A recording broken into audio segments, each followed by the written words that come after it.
चीनचे हजारो जवान प्रचंड लष्करी सामग्री घेऊन तिबेटच्या पर्वतरांगामधून भारतावर धडकले।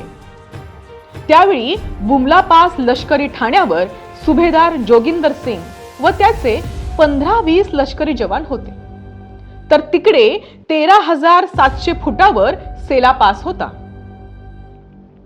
तिथे रायफलमन जसवंत सिंग रावत व त्याचे मोजकेच 20 जवान होते। त्यांनीच चीनी लष्कराचा हल्ला हा निष्प्रभ केला। मात्र त्या दरम्यान आपल्या जवानांपर्यंत दारुगोळा व खाद्यपदार्थ येणं बंद झालं होतं। पुढे चीनी ड्रॅगन अक्राळ विक्राळ रूप घेऊन अंगावर आला होता।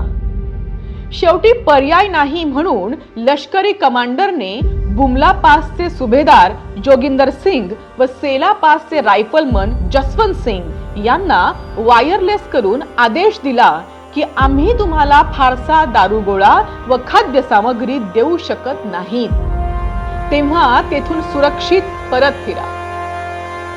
पण भीतीने परत फिरतील ते भारतीय जवान कसले? त्यांनी स्पष्टपणे सांगितलं, आम्ही परत येऊन आमच्या घरच्यांना आणि देशवासियांना काय सांगणार की आम्ही आमच्या पाठीवर गोळ्या घेतल्या म्हणून? हे शक्य नाही। आम्ही इथेच लढणार व छातीवर गोळ्या घेणार। आणि अक्षरशः ते चीनी सैनिकांवर तुटून पडले।